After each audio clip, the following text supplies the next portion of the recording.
Je suis très en retard sur les objets de lecture. Je pense que la dernière fois que j'en ai fait un, ça remontait à mai 2025 et je me dis vraiment tant qu'à faire, est-ce que c'est pas mieux de vous faire en fait, un bilan de toutes mes lectures de 2025 et vous dire ce que j'en pense de manière assez succincte.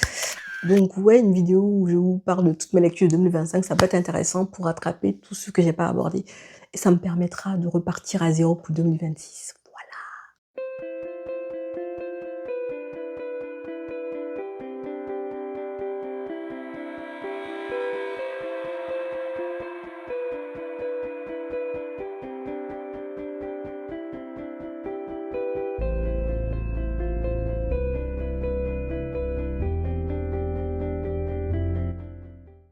Hello, moi c'est Diane et bienvenue sur cette chaîne où j'aime parler de livres, de dramas asiatiques et de trucs que je trouve fun en général. Et dans cette vidéo, on va essayer de parler de toutes mes lectures de 2025. Je vais essayer de vous les introduire de manière assez succincte, vous dire ce que j'en pense rapidement. Parce que de mémoire, il y a plus d'une quarantaine de livres, donc on va pas trop s'attarder, sinon la vidéo serait interminable. Voilà, donc on est parti que je vais vous parler de toutes mes lectures de 2025. Let's go! Alors, le premier livre que j'avais lu, c'était Le Harem du roi de Jaili Amadou Amal. J'ai beaucoup aimé ce livre, je l'ai mis dans mon top 10 d'ailleurs de mes meilleures lectures 2025. Et on est sur de la littérature afro, on parle de la société camerounaise avec un couple dans la tourmente et on passe son temps à vous expliquer en fait les points de vue des uns comme des autres parce qu'une femme mariée à un homme depuis des années va surtout dans une situation où elle va devoir intégrer un harem, celui de son mari qui est devenu roi. Et voilà, on va vous parler en fait de tout ce qu'elle peut ressentir et de tout ce que peut ressentir son mari aussi avec ce nouveau harem-là. Je trouve que c'était des introspections qui étaient super intéressantes et on a une vision de la société camerounaise, on a une vision de la polygamie, et on a une vision en fait du rêve de grandeur et de l'orgueil et de l'ego masculin qui prend parfois le dessus. Donc j'ai beaucoup aimé. L'appel de la forêt de Jack London est un livre que j'ai beaucoup aimé aussi. On va suivre l'histoire de Buck, un chien qui vit une aventure, on va dire. Il a été vendu illégalement. Il va se retrouver comme chien de traîneau dans le Grand Nord. Il va devoir aider des personnes à la ruée de l'or. Et on va vous montrer Buck qui prend de l'assurance dans ce qu'il fait, qui devient de plus en plus sauvage et qui, voilà, finalement accepte en fait cette seconde nature-là. Un mariage américain de Harry Jones va raconter l'histoire d'un couple dans la tourmente aussi. Mais pour ce coup-là, en fait, c'est une tourmente qui est chaud parce que elle a rapport avec un crime éventuel. Le mari a été accusé à tort d'une agression sexuelle et en fait, il va devoir passer du temps en prison. Sa femme va devoir composer avec et va essayer de maintenir la relation parce que à la sortie de ce mari-là de prison, ils vont devoir apprendre à se recôtoyer et à essayer d'être un couple à nouveau. Laissez-moi vous dire que ça part en couille, ça part en sucette, ça part dans tous les sens. Et honnêtement, c'est une lecture qui m'a laissé un goût amer en bouche que j'ai pas apprécié, mais c'est bien écrit parce qu'il y avait des personnages que je trouvais incompréhensibles jusqu'au bout, qui étaient abjects, qui ne pensaient qu'à eux-mêmes. Et voilà, ce genre de personnages, j'arrive pas à me les faire. Pourvu que la nuit s'achève de Nadia Hashimi va raconter en fait l'histoire d'une femme qui va se retrouver accusée du meurtre de son mari. On est en Afghanistan, elle est mise dans la prison des femmes et elle va côtoyer au quotidien d'autres femmes qui ont été mises en prison aussi comme elle, même pour des raisons assez cocasses, vraiment des raisons très injustes pour la plupart. Elle va comprendre que beaucoup d'entre elles n'ont peut-être pas envie de sortir parce qu'elles sont plus protégées dans cette prison-là que dehors. On montre la société afghane, comment la femme elle est considérée dans cette société-là et les injustices qu'elle peut vivre au quotidien. Et j'ai passé un très bon moment à lire ce livre. Je ne connaissais pas les écrits de l'autrice et j'ai passé un bon moment à lire ce livre. Honnêtement, c'était une belle découverte pour moi. La passion de 17 heures de Stéphane Rusnek va parler d'un psy qui doit bientôt aller en vacances, sauf qu'il a une patiente à voir avant d'aller en vacances. Et cette patiente-là, justement, va lui faire couler des sueurs froides, va lui faire bouleverser limite ses prochaines vacances. On va être sur un psy qui essaie de décoder sa patiente qui est là pour une première visite et qui ne dit pas forcément la vérité. Et il fera tout pour essayer de la garder loin de la tragédie. C'était pas mal, j'ai passé un bon moment de manière générale et puis j'en ai plus appris sur la psychanalyse. Il y a pas mal d'introspection du psychiatre et il parle beaucoup de son métier, donc ça peut être intéressant si on s'intéresse à tout ça. Honorable homicide de Anton Lancette va raconter l'histoire d'un petit garçon qui intègre une nouvelle école. En fait, il a l'air timide de premier abord, mais finalement, petit à petit, avec le temps, il commence à prendre le lead sur tous les autres enfants, en fait, de sa classe. Il devient le leader, il devient celui qui met en place, en fait, une société criminelle à son âge, hein, où on fait subir du harcèlement à d'autres écoliers. Et honnêtement, ça part en sucette à la fin. C'est une nouvelle, je crois, parce que la chute était digne d'une chute de nouvelles, on va dire. La maison au sortilège de Millarad va raconter l'histoire de trois femmes de la même famille. Elles sont séparées par des siècles et elles sont toutes plus ou moins accusées d'être sorcières. Et on va nous raconter en fait leurs histoires à travers le temps, sachant que celle qui est dans l'époque contemporaine, elle vit actuellement un drame domestique et qu'elle doit tout faire en fait pour essayer de sauver sa vie. C'était assez intéressant de suivre ces trois femmes-là à leurs différentes époques qui avaient chacune en fait des problèmes à gérer et qui faisaient front et qui essayaient quand même de porter le nom de leur famille et de rendre fiers en fait leurs ancêtres finalement. Donc j'ai passé un bon moment de manière générale. L'œuvre rouge de Raymond Goemans va raconter l'histoire en fait d'un jeune homme qui découvre un coffre qui appartiendrait à un ex-templier et du coup il va se retrouver dans des entourloups bizarres où des organisations sont en train de le pourchasser pour récupérer ce coffret-là parce que voilà, les templiers je crois. C'était bizarre selon moi, l'histoire est un peu bizarre, c'est pas forcément très cohérent. Il y a beaucoup de jumps dans le temps qui sont pas très cohérents et on a du mal à suivre en fait le déroulement de l'action et j'ai eu pas mal de distance avec les personnages. On n'a pas le temps d'avoir de l'empathie pour eux parce que même ils en avaient pas pour eux-mêmes, donc c'est assez compliqué on va dire. La deuxième femme de Louise May raconte l'histoire d'une femme qui n'aime pas son corps, elle a du mal à se supporter, elle ne s'aime pas. Elle va rentrer en ménage avec un monsieur qui vient de perdre sa femme et lui, il la rassure, lui, il l'aime, sauf qu'elle se retrouve prise dans un engrenage qui n'est peut-être pas si simple que ça. J'ai aimé la manière dont ce livre m'a surpris parce que j'ai rien vu venir le long de ce livre. Quand je l'ai commencé, j'avais une idée bien précise et ça a tellement dérivé, dévié que à la fin, je me suis dit, c'est de ça que part ce livre finalement. C'est assez intriguant comment est-ce qu'on nous ramène à ce point de fin-là. J'ai vraiment pas vu le truc venir. Et pourtant, je m'élève de Maya Angelou, un recueil de poèmes où Maya Angelou va parler de choses qui l'intéressent, comme la féminité, le fait d'être indépendante, le fait d'apprécier sa couleur de peau, le fait de lutter contre le racisme, le fait de lutter contre le colorisme. Bref, on est sur un recueil de poésie qui est en édition bilingue dans la version que j'ai eue. J'ai passé un bon moment à le lire. Ça fait partie de mon top 10 meilleures lectures 2025. Donc honnêtement, si vous avez envie de passer de petits moments de détente, enfin, ça dépend des poèmes.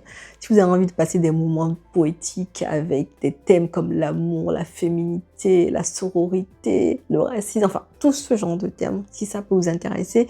Bref, ce recueil il est super prenant et j'ai passé un bon moment à le lire. L'aventure ambiguë de Cheikh Hamidou Khan va raconter l'histoire d'un jeune homme qui a grandi dans les traditions ancestrales.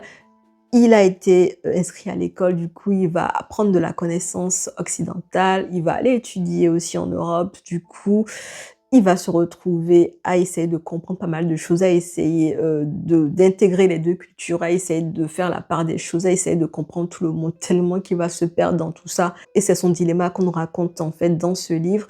J'ai trouvé ce personnage-là hyper touchant parce que le pauvre, il se faisait balloter à droite et à gauche, il avait du mal à s'en sortir. Et honnêtement, on lui souhaitait vraiment du répit, vraiment, parce que le pauvre, il était ballotté dans tous les sens, il se perdait. Et limite, en fait, on avait de la peine, en fait, parce que on se perdait un peu avec lui. Ouvre les yeux de Stéphane Pékinet raconte l'histoire d'un monsieur. Il a la quarantaine. C'est peut-être la crise de la quarantaine, finalement, hein, qui est le cœur de ce truc. Mais, en fait, il décide de tout balancer parce que sa relation amoureuse, il n'est pas satisfait, ils ne s'entendent plus, donc il voit pas l'intérêt. Il décide de se barrer en pleine nuit et tout ça. Surtout parce que le confinement va bientôt être déclaré, donc il se barre, en fait. Il va s'exiler dans une ville très loin. Il n'a même pas eu le temps de prévenir sa compagne ou bien il l'a pas fait parce qu'il avait peur, je sais plus.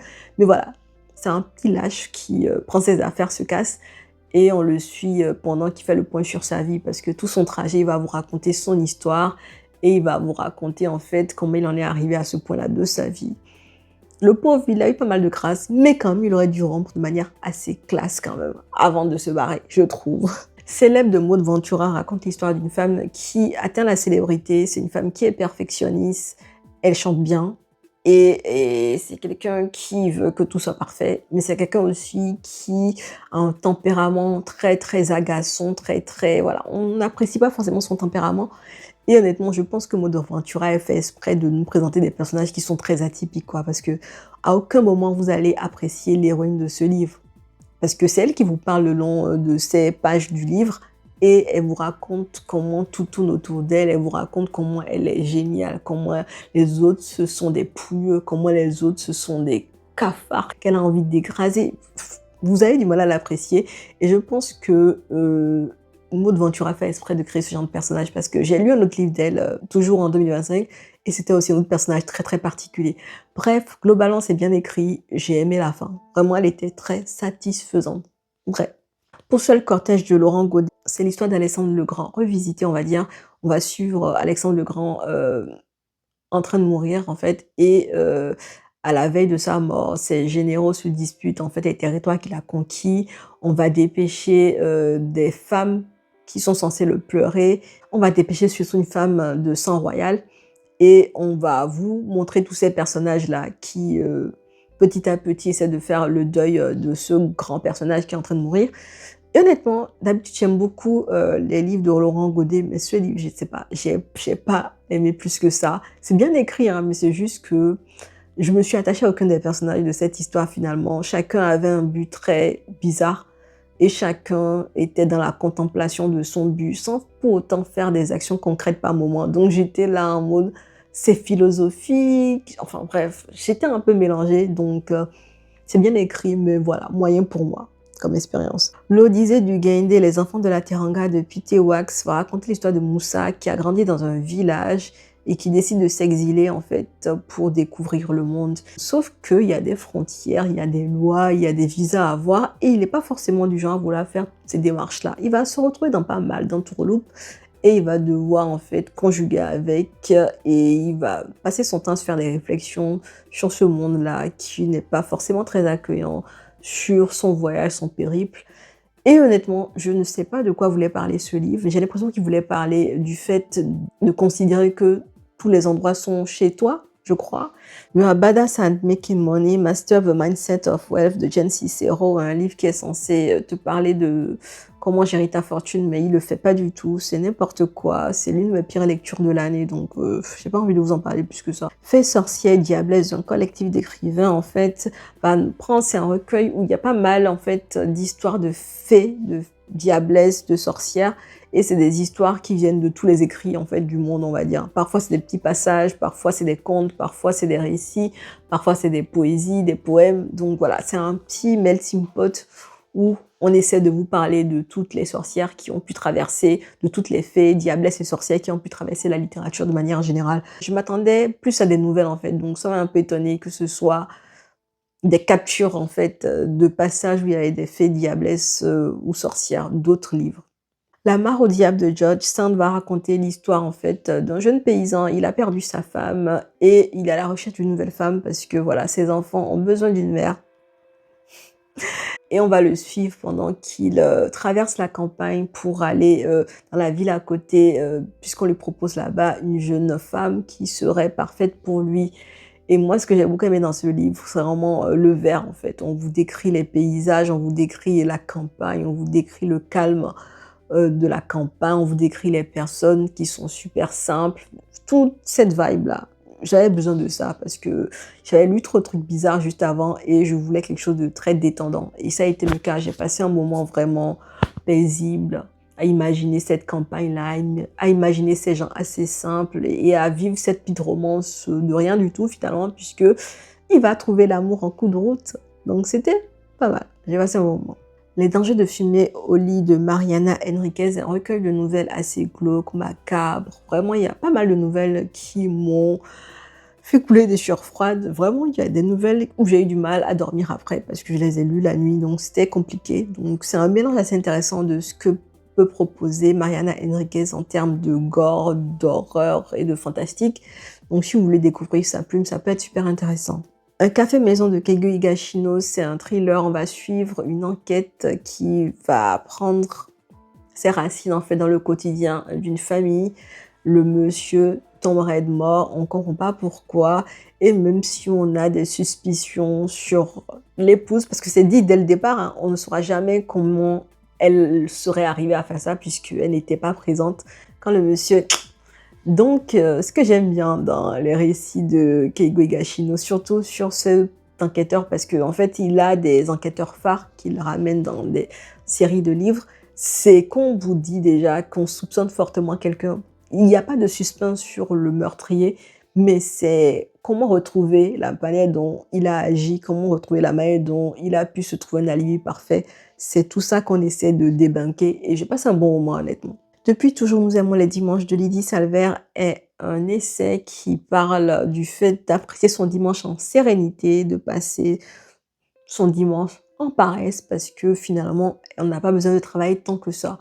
J'ai bien aimé le fait qu'elle me déculpabilise par rapport à mes dimanches paresse. Et c'est un essai qui est bien argumenté. J'ai passé un bon mois à le lire. Les sœurs Holo de Crystal Sutherland racontent l'histoire d'une famille qui s'appelle la famille Holo. Il y a 3 sœurs qui, quand elles étaient très jeunes, ont disparu pendant un mois et elles sont revenues avec une mémoire défaillante, c'est-à-dire qu'elles ne se rappelaient pas de ce qui s'était passé pendant tout le mois où elles ont disparu. Des années plus tard, l'une des sœurs redisparaît et c'est rebelote en fait pour l'attention médiatique parce qu'elles avaient eu tout ça quand elles grandissaient. Et les 2 sœurs restantes vont essayer d'aller à la recherche de leur grande sœur et pour ce faire, elles doivent reconstituer en fait ce qui leur était arrivé quand elles étaient gamines. Et on passe un bon moment. Honnêtement, j'ai beaucoup aimé ma lecture, j'ai beaucoup apprécié le monde qu'on nous dépeint, j'ai aimé la vibe fantastique, j'ai aimé l'enquête aussi, j'ai aimé tout le visuel que proposait ce livre et j'ai passé un bon moment à le lire. Le prix à payer, pourquoi le couple hétéro appauvrit les femmes et nuit l'amour de Lucie, qui est un essai où elle nous parle de la santé financière des femmes qui sont en couple et elle nous explique par A plus B avec des faits tangibles qu'effectivement, quand on se retrouve en couple, dans une situation de mariage, de concubinage, voilà, quand on est dans une situation de couple, en général, les femmes perdent plus au change de manière générale. Et c'est vraiment scientifiquement prouvé. Du coup, j'ai bien apprécié ça parce que actuellement, j'essaie de faire la part des choses, j'essaie d'avoir une meilleure santé financière et avoir tous les aspects de la finance, que ce soit en couple ou pas. C'est intéressant.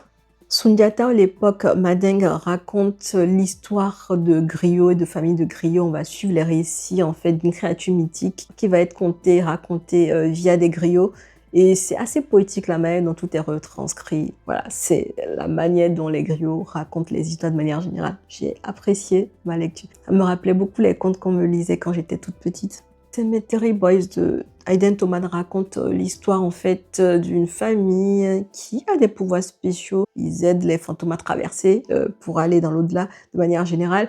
Et on va suivre l'histoire qui va être centrée sur un des membres de cette famille-là qui est en transition, qui est en train de changer de sexe et qui a envie de prouver en fait qu'il est un garçon comme les autres. Bref, il va se lancer dans des aventures déjantées, il va pratiquer des rituels auxquels il n'est pas habitué, il va se créer des problèmes, il va essayer de les résoudre bien entendu. J'ai passé un bon moment, on est vraiment sur une romance queer qui est super sympa, les personnages sont assez intéressants, on a des badass girls et des badass boys, donc j'ai passé un bon moment de manière générale. Dans Ville cruelle de Esa Breton, on suit un personnage central qui, tout le long, aura des réflexions que je ne comprenais pas. On le suit dans cette Afrique-là, dans ce pays d'Afrique imaginaire qui est corrompu. On le suit en train d'essayer de se frayer un chemin, d'essayer d'avoir une certaine autonomie, une certaine richesse en faisant des coups bas et on le suit pendant qu'il se fait rattraper par tout ça. À l'ombre des Magnolias de Fiona, Hood Stewart raconte l'histoire d'une fille de sénateur qui est mariée en fait à un politique qui essaie de devenir sénateur lui aussi, mais il veut l'utiliser globalement en fait pour sa campagne. Elle décide de le quitter sans vraiment se bouger. Du coup, on va la suivre pendant qu'elle hésite de folie. Elle sait pas si elle le quitte ou pas. Et vraiment, ça m'a vraiment fait chier. Donc, j'ai eu du mal avec ce livre. C'est une romance. Et voilà, elle va finir par le quitter éventuellement. Mais elle va prendre trop de temps. Et c'est fatigant à suivre. Kidnapped by the Pirate de Keira Andrew raconte l'histoire d'un homme qui s'est fait kidnapper par des pirates. C'est un boys love. Et du coup, il va tomber amoureux du pirate qui l'a kidnappé. Et du coup, il y aura une romance entre eux. Et puis, voilà. Ouais, j'essaie de résumer ça de manière très simple, mais c'est vraiment ça l'histoire finalement. Et on va le suivre parce que en fait de base c'est quelqu'un qui refoulait sa sexualité parce que le temps faisait que sa famille bourgeoise faisait aussi qu'il pouvait pas assumer tout ça. Et quand il a été kidnappé par le pirate en question, il se laissait aller, il a dit fuck it et il a essayé de vivre sa vie. Mon mari de Maud Ventura raconte l'histoire d'une femme obsessionnelle. Elle est obsédée par son mari. On va la suivre pendant qu'elle décrit toutes ses journées et les manières dont elle essaie de punir son mari quand il ne lui montre pas l'amour qu'elle espère qu'il lui montre. Bref, c'est une obsession que cette femme a pour son mari. Et je vous l'ai dit, Maud Ventura, elle crée des personnages qui sont très atypiques. C'est un livre qui est très drôle parce que les réflexions que se fait la femme sont vraiment waouh. J'ai bien rigolé sur certains trucs. et c'est bien écrit. Vraiment, c'est particulier, j'ai beaucoup aimé quand même. Royal Bodyguard de Aimé Lou raconte une histoire dans un royaume fictif où on a une royauté qui est en place et un jeune prince qui, vient de subir un accident. Il se réveille, il a perdu 2 ans de sa mémoire et il essaie de reconstituer son passé. Sachant que son bodyguard est très, très protecteur envers lui, il a l'impression qu'il y a un truc qui s'est passé entre eux, mais il est pas sûr. Bref, on est sur un boys love et on va suivre ce prince amnésique et essayer de tout faire pour essayer de reconstituer sa mémoire. Honnêtement, c'était assez long selon moi, ils auraient pu réduire beaucoup plus pour ce qu'on racontait comme histoire finalement. Mais globalement, c'est une belle histoire qui est racontée, tout se termine bien, bien entendu. Et bien sûr, il y avait un bail bizarre entre le prince et le bodyguard, of course. La couleur pourpre de Alice Walker raconte l'histoire de 2 sœurs qui sont séparées par des océans. L'une d'entre elles a vécu des horreurs pendant qu'elle grandissait. Elle a grandi trop vite, elle a été mariée très vite, très jeune, elle a eu des enfants très vite. Bref, on la voit essayer de reprendre en main son destin quand des opportunités vont se présenter à elle. Et on la voit s'assumer, affirmer sa féminité, affirmer sa sexualité.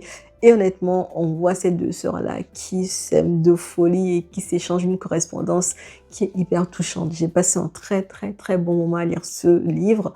J'ai eu des moments où j'étais presque en larmes parce que vraiment, il y a eu des horreurs que vivaient en fait les héroïnes de ce livre. Mais quand même, il y a des moments d'éclaircie, il y a des moments de bonheur.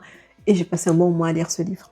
Afin que tout s'arrête de Eddie, Broussillon raconte l'histoire d'une flic qui va se retrouver à mener une enquête sur un centre scientifique un peu bizarre, dans le sens où on a l'impression que toutes les personnes qui travaillent dans ce centre ne vieillissent pas. Voilà, ils ont l'air super jeunes en fait, donc elle va essayer d'enquêter pour comprendre ce qui se passe dans ce centre-là. Elle va rencontrer le boss, celui qui est à la tête de cet institut scientifique-là, et une romance va naître entre eux et va parasiter son enquête. Vraiment, quand la romance naît, on perd intérêt dans ce livre. Je trouve qu'ils auraient dû ne pas mettre cette romance-là parce que l'enquête était super prenante jusqu'à ce que la fille tombe amoureuse du professeur à la tête de l'institut, quoi. Et ça partait dans des conneries. Je suis désolée. C'était bizarre, la romance-là. En plus, c'était une romance entre 2 personnes qui avaient un gros gap d'âge l'un et l'autre. Une différence énorme. Bref, ils auraient mieux fait de laisser que l'enquête et bannir la romance dans ce livre parce que la romance détruit en fait malheureusement le livre selon moi. Je suis votre pire cauchemar de Kiemis. C'est un essai qui parle de body positivité, d'afroféminisme, qui parle du rapport avec son corps, un corps qui n'est pas le standard de beauté européen, occidental, et voilà. Et honnêtement, c'est bien amené parce que c'est des notes remplies d'espoir. On est vraiment sur des réflexions sur le fait d'accepter son corps, sur le fait de former une coalition en fait des personnes qui s'en foutent de ce qu'on pense de leur corps. Et j'ai vraiment passé un bon moment. C'est un essai qui est assez positif dans les ondes qu'il veut envoyer. J'ai passé un bon moment à le lire. La chère est triste, hélas, de Ovidie, c'est un essai où Ovidie, elle annonce qu'elle fait la grève du sexe et elle vous explique pourquoi elle fait cette grève-là. Honnêtement, elle a des arguments qui sont bien étayés et j'ai bien rigolé sur certaines anecdotes et j'ai compris pourquoi elle en était arrivée à ce point-là. Le diable au corps de Raymond Radiguet raconte l'histoire d'un adultère en temps de guerre en fait. La femme d'un soldat parti en guerre va se retrouver dans une entourloupe bizarre avec un jeune homme qui a du temps comme elle. Ils vont se retrouver dans une romance interdite et elle aura son lot de conséquences, on va dire. Honnêtement, j'ai beaucoup eu du mal avec le jeune homme de la romance parce que je trouvais qu'il était égocentrique, égocentré, il ne pensait qu'à lui. Et la pauvre fille de cette histoire, oh là là, elle a tout perdu, elle a perdu pas mal de choses et ça m'a fait mal. Celle qui devient le soleil de Shailene Parker Chan raconte l'histoire d'une jeune fille qui était à 2 doigts de clamser, qui était censée ne pas avoir de destin, qui va bypasser tout ça, se travestir en homme et essayer d'aller contre son destin pour avoir la position la plus intéressante du royaume. Et on est vraiment sur un livre qui parle de guerre de manière très détaillée, avec des tactiques et tout ça. Personnellement, c'est pas ce à quoi je m'attendais, donc j'ai eu du mal à lire ce livre, mais c'est très bien représenté. Si on aime les tactiques de guerre et qu'on aime l'environnement de guerre de manière générale, en plus on est sur un livre qui va parler de dynastie, je sais plus c'était quelle dynastie, mais ça se passe en Chine pendant l'époque des dynasties, je sais plus c'était laquelle, malheureusement j'ai oublié, mais moi c'était plus le côté où il y avait beaucoup de guerre, il y a beaucoup de tactiques qui ne m'intéressaient pas, et je pense que j'ai pas très bien lu le résumé parce que dans le résumé déjà c'était spécifié qu'on était vraiment sur un truc de guerre et tout, donc c'est peut-être moi. Mais globalement, le travail de documentation est bien fait. Honnêtement, on a l'impression d'être dans de vraies batailles. Père riche, père pauvre de Robert Kiyosaki, un livre de développement personnel. On va parler de finances, de mindset, de comment est-ce qu'on peut changer en fait sa manière de penser quand on n'a pas l'habitude de savoir gérer ses finances ou de savoir comment les faire fructifier. De manière globale, je vous ai dit, j'essaie d'avoir une meilleure santé financière de manière générale. Donc, j'essaie de lire tout ce que je peux comme livre qui va m'aider dans ce sens-là. Et honnêtement, il y avait des éléments qui étaient super intéressants que j'ai retenus de ce livre, comparé à l'autre là que j'avais détesté. Celui-ci m'a apporté quelques éléments de réponse et j'ai passé un bon moment. Le Dieu caché de J.F. Dubois raconte l'histoire d'une ville, en fait, une ville, nous sommes calmes, hein, mais dans cette ville, il y a un tueur en série qui rôde. Et chaque année, il y a des meurtres qui sont commis. On n'arrive pas à arrêter ce tueur en série-là. Et l'histoire commence quand il y a de nouveau un meurtre et que l'enquête reprend de plus belle. Et honnêtement, ouais, c'était léger selon moi. Honnêtement, c'était assez léger. C'était assez léger. Surtout que c'est un livre qui a plusieurs points de vue. Et on va vraiment passer son temps à avoir des points de vue de personnages qui n'étaient pas forcément les plus intéressants selon moi. Après, l'histoire derrière les meurtres, la personne responsable de ces meurtres-là. J'ai trouvé que c'était assez intéressant la manière dont c'était proposé et présenté parce qu'on était sur une divinité quand il a. Donc ça, c'est pas mal. Mais les points de vue et tout ça m'ont fatigué. Le cerveau, ils m'ont vraiment fatigué. Et ça m'a détaché de l'histoire finalement. Fantôme et Farfafouille de Frédéric Braun. C'est un recueil de nouvelles SF, fantastique, horreur, avec une grosse touche d'humour. Donc, il y a pas mal de nouvelles super prenantes. Il y en a qui sont super drôles, il y en a qui sont what the fuck. Il y a un mélange très intéressant dans ce recueil de nouvelles. Et si on a envie de découvrir l'univers déjanté de Mr. Brown, honnêtement, allez-y. Moi, j'ai bien rigolé et j'ai apprécié pas mal de nouvelles, surtout celles ayant trait à la SF avec les évolutions technologiques. J'ai trouvé ça super drôle parce que il y en avait qui touchaient du doigt, en fait, une possible réalité à venir. Voilà. La prophétie des vampires de Maggie Shane, un livre qui parle de vampires, mais c'est pas bien écrit, je trouve. On suit des jumeaux, c'est une duologie, hein. Je vais vous parler du deuxième livre juste après. Donc, dans ce premier livre, on suit un jumeau, enfin, c'est des frères jumeaux. On suit le garçon des jumeaux, parce que c'est un garçon et une fille. On suit le garçon pendant qu'il il séquestre une archéologue qui est censée déchiffrer un parchemin concernant une prophétie qui est censée arriver bientôt, une prophétie qui annonce en fait l'extinction des vampires, donc ils doivent tout faire pour contrecarrer cette prophétie-là. Voilà, ouais, c'est pas terrible. La malédiction des immortels de Maggie Shane, justement on va suivre la sœur jumelle, voilà, de ce duo de jumeaux. Elle va essayer de corriger la bêtise que son frère a faite dans le livre précédent, parce que le frère a fait une bêtise en essayant de changer la prophétie. Donc elle va essayer de corriger ça et elle, qui est censée être une badass, donc j'attendais vraiment son histoire, bah elle déçoit parce que finalement, dès qu'elle tombe amoureuse, on la perd, voilà.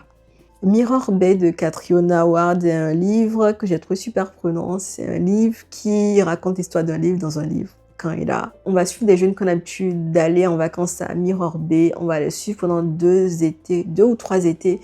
Et ça va s'arrêter brusquement quand l'un des jeunes va être mêlé en fait à une grosse affaire criminelle qui va partir en couille, va disloquer le groupe et en fait on voit comment chacun se reconstruit à sa manière après, voilà, après cette tragédie-là. Et honnêtement, c'est un livre qui est super intriguant. On a du mal à savoir vers quoi va l'auteur, on a du mal à se comprendre ce qu'elle essaie de faire. Mais à la fin, quand on comprend, on se dit good job. Moi, j'ai bien aimé. Et le dernier livre de 2025, c'était Malibu Rising de Tyler Jenkins Reid. Et j'ai passé un super moment à lire ce livre. C'était vraiment une très belle manière de finir l'année. On était sur un livre qui parle d'une fratrie qui sont liés à la vie, à la mort, qui voilà, s'entraident. C'est des enfants qui ont appris à élever d'autres enfants. Donc, c'est des enfants qui étaient autosuffisants très tôt parce qu'ils avaient des parents dysfonctionnels, des parents qui avaient plus à cœur une romance que s'occuper de leurs enfants. Et on va vous raconter leurs histoires, comment ils en sont arrivés là.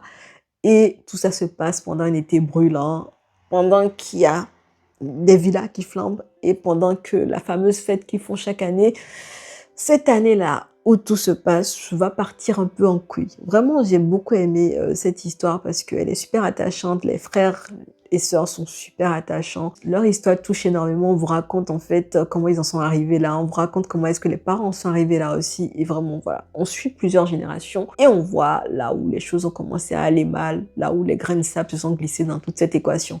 Bref, c'est super prenant, on ne voit pas le temps passer et on adore les personnages, surtout les frères. Les frères, ils sont trop mignons. Les frères et sœurs, là, ils sont trop mignons.